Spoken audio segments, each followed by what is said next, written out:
55세의 김 씨는 어제 카드 고지서를 보고 경악했습니다. 한 달 사용 금액이 400만 원이 넘었습니다.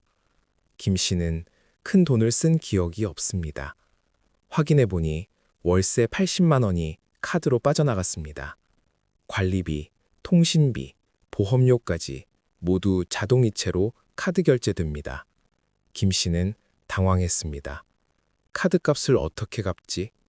통장 잔고는 200만 원밖에 없습니다. 김 씨는 결국 다른 카드로 현금 서비스를 받았습니다. 빚을 낳기 시작했습니다. 처음에는 편하다고 생각했던 카드 결제가 이제는 올가미가 되어 목을 조릅니다. 김 씨는 생각합니다. 도대체 언제부터 모든 것을 카드로 내게 됐을까? 왜 현금은 사라지고 카드만 남았을까? 오늘 이야기는 편리함 뒤에 숨겨진 위험한 함정에 관한 것입니다. 60세의 박 씨는 지난달 집주인에게 제안을 받았습니다. 월세를 카드로 내면 어떻겠냐고. 현금 인출하러 은행 가는 것도 번거롭고 카드 포인트도 쌓이고 편하지 않냐고 말했습니다. 박 씨는 좋다고 했습니다. 정말 편했습니다. 은행 갈 필요도 없고 현금 챙길 필요도 없습니다. 매달 자동으로 빠져나갑니다. 그런데 3개월이 지나자 문제가 생겼습니다. 카드값이 점점 늘어났습니다. 월세만 80만 원인데 다른 생활비까지 합치면 150만 원이 넘습니다. 박 씨의 수입은 국민연금 50만 원과 아르바이트 수입 60만 원입니다. 카드값을 다 내고 나면 남는 게 없습니다. 반대로 65세의 이 씨는 모든 월세를 현금으로 냅니다. 집주인이 카드 결제를 제안했지만 단호하게 거절했습니다. 이 씨는 경험이 있습니다. 10년 전 카드 빚으로 고생했던 기억이 있습니다. 편하다는 말에 속아서 모든 것을 카드로 결제했다가 신용불량자가 될 뻔했습니다. 그 이후로 이 씨는 철칙을 세웠습니다. 큰 금액은 절대 카드로 내지 않는다. 특히 월세 같은 고정비는 반드시 현금으로 낸다. 이 씨는 말합니다. 편리함에는 반드시 대가가 따른다고. 지금 편하면 나중에 고통받는다고. 월세 카드 결제 확대는 최근 몇 년 사이 급격히 드러났습니다. 정부는 이것을 장려합니다. 세입자는 편리하고 집주인은 세금 신고가 투명해지고 카드사는 수수료를 받습니다. 모두가 좋은 것처럼 보입니다. 하지만 숨겨진 함정이 있습니다. 가장 큰 문제는 지출 감각이 무뎌진다는 것입니다. 현금으로 내면 돈이 나가는 것을 실감합니다. 지갑에서 돈을 꺼낼 때마다 아깝다는 생각이 듭니다. 하지만 카드는 다릅니다. 돈이 나가는 것이 실감나지 않습니다. 숫자만 늘어날 뿐입니다. 50대 후반의 최 씨는 이것을 뼈저리게 경험했습니다. 작년부터 월세를 카드로 내기 시작했습니다. 처음에는 괜찮았습니다. 월세 70만 원 정도는 감당할 수 있다고 생각했습니다. 하지만 점점 다른 지출도 카드로 하게 되었습니다. 식비, 교통비, 통신비, 의료비. 어차피 카드값 나가는 거 조금 더 쓰면 어때? 라는 생각이 들었습니다. 그렇게 석 달이 지내자 카드값이 250만 원이 넘었습니다. 최 씨의 월 수입은 200만 원입니다.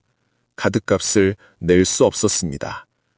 최 씨는 할부로 전환했습니다. 이번 달 카드값을 3개월 할부로 나눠서 내는 것입니다. 하지만 이것도 임시방편일 뿐입니다. 다음 달에도 새로운 카드값이 나옵니다. 할부금도 내야 하고 새로운 지출도 해야 합니다. 카드값은 눈덩이처럼 불어납니다. 최 씨는 지금 리볼빙까지 고려하고 있습니다. 리볼빙은 카드값의 일부만 내고 나머지는 다음 달로 넘기는 제도입니다. 하지만 이자가 연 15%가 넘습니다. 사채 수준입니다. 여기서 더 무서운 것이 있습니다. 월세 카드 결제는 고정비라는 점입니다. 매달 반드시 나가는 돈입니다. 식비는 줄일 수 있고 교통비는 아낄 수 있지만 월세는 반드시 내야 합니다. 못 내면 집에서 쫓겨납니다. 이 압박감이 사람을 극단으로 몰아갑니다. 어떻게든 카드값을 내야 하니까 또 다른 카드를 긁습니다. 카드 돌려막기가 시작됩니다. 한 카드로 현금 서비스 받아서 다른 카드값을 냅니다. 그러다 보면 어느 순간 감당할 수 없는 지경에 이릅니다. 60세의 한 씨는 작년에 이 늪에 빠졌습니다. 월세 100만 원을 카드로 내기 시작한 것이 화근이었습니다. 처음에는 문제 없었습니다. 퇴직금이 있었고 연금도 받았습니다. 하지만 6개월이 지나자 퇴직금이 바닥났습니다. 카드값이 매달 300만 원씩 나왔습니다. 한 씨는 다른 카드로 돌려막기 시작했습니다. 그렇게 1년이 지나자 카드가 5개가 되었고 빚은 2천만 원이 넘었습니다. 한 씨는 결국 개인 회생을 신청했습니다. 신용등급은 최하위로 떨어졌고 앞으로 5년간 빚을 갚아야 합니다.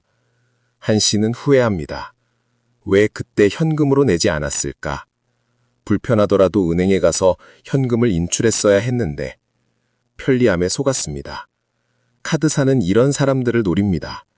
월세처럼 큰 금액을 카드로 결제하게 만들면 그 사람은 이미 덫에 걸린 것입니다. 다른 지출도 카드로 하게 되고 결국 빚더미에 앉게 됩니다. 카드사는 수수료와 이자로 막대한 수익을 올립니다. 두 번째 위험은 카드 한도 착각입니다. 많은 사람들이 카드 한도를 자기 돈이라고 착각합니다. 한도가 500만 원이면 500만 원을 쓸 수 있다고 생각합니다. 하지만 이것은 빌린 돈입니다. 다음 달에 갚아야 하는 빚입니다. 특히 월세를 카드로 내면 이 착각이 심해집니다. 월세 100만 원을 카드로 냈는데도 한도가 400만 원 남았습니다. 그러면 사람들은 생각합니다. 아직 여유가 있구나. 더 써도 되겠구나. 그렇게 한도를 다 채웁니다. 50대 중반의 윤 씨는 이 함정에 빠졌습니다. 카드 한도가 700만 원이었습니다. 월세 90만 원을 카드로 내고 나니 610만 원이 남았습니다. 윤 씨는 안심했습니다. 아직 많이 남았다고 생각했습니다. 그래서 다른 지출도 마음껏 했습니다. 식비, 교통비, 통신비, 의료비, 어차피 카드값 나가는 거 조금 더 쓰면 어때? 라는 생각이 들었습니다. 그렇게 한 달이 지나자 카드값이 600만 원이 나왔습니다. 윤 씨의 월급은 300만 원입니다. 도저히 낼 수 없는 금액입니다. 윤 씨는 결국 대출을 받았습니다. 은행 대출은 안 되고 저축은행에서 고금리로 빌렸습니다. 연 12%의 이자를 내면서 카드값을 갚았습니다. 하지만 다음 달에도 월세는 나갑니다. 생활비도 필요합니다. 윤 씨는 또 카드를 쓸 수밖에 없습니다. 악순환이 시작되었습니다. 윤 씨는 말합니다. 카드 한도가 나를 속였다고. 남은 한도를 보면 돈이 있는 것 같은 착각이 든다고. 세 번째 위험은 수수료의 함정입니다. 월세를 카드로 내면 집주인이 수수료를 부담합니다. 보통 2%에서 3% 정도입니다. 월세가 100만 원이면 2만 원에서 3만 원입니다. 집주인은 손해입니다. 그래서 어떻게 할까요? 월세를 올립니다. 표면적으로는 월세 100만 원이지만 실제로는 102만 원입니다. 수수료만큼 월세에 포함시키는 것입니다. 세입자는 모릅니다. 카드로 내면 편하다고만 생각합니다. 하지만 실제로는 더 많은 돈을 내고 있습니다. 60세의 정 씨는 최근 이 사실을 알고 분노했습니다. 3년 동안 월세를 카드로 냈습니다. 월세는 90만 원이었습니다. 그런데 얼마 전 집주인이 실수로 말했습니다. 사실 수수료 3만 원을 월세에 포함시켰다고. 정 씨는 계산해 봤습니다. 3년 동안 100만 원이 넘는 돈을 더 낸 것입니다. 정 씨는 억울했습니다. 편하자고 카드로 냈는데 오히려 손해를 봤습니다. 정 씨는 지금 현금으로 내겠다고 했습니다. 집주인은 거절했습니다. 이미 계약서에 카드 결제로 명시되어 있다고 했습니다. 이것은 정 씨만의 문제가 아닙니다. 수많은 세입자들이 모르는 사이에 손해를 보고 있습니다. 카드사는 수수료를 받고 집주인은 월세를 올려받고 세입자만 피해를 봅니다. 편리함의 대가는 세입자가 고스란히 부당합니다. 하지만 아무도 이것을 말하지 않습니다. 모두가 편리하다고만 말합니다. 네 번째 위험은 신용점수 하락입니다. 카드를 많이 쓰면 신용점수가 떨어집니다. 특히 한도를 거의 다 쓰면 위험 신호입니다. 월세를 카드로 내면 매달 큰 금액이 사용됩니다. 한도 대비 사용률이 올라갑니다. 신용평가사는 이것을 위험하다고 판단합니다. 이 사람은 돈이 없어서 카드에 의존한다고 생각합니다. 신용점수는 떨어집니다.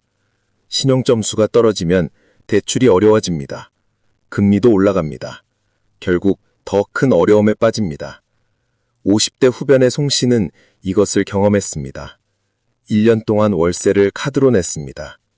카드 한도 500만 원 중 월세와 생활비로 450만 원을 매달 사용했습니다.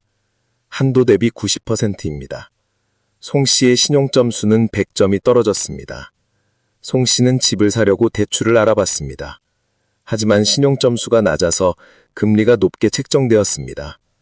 1년 동안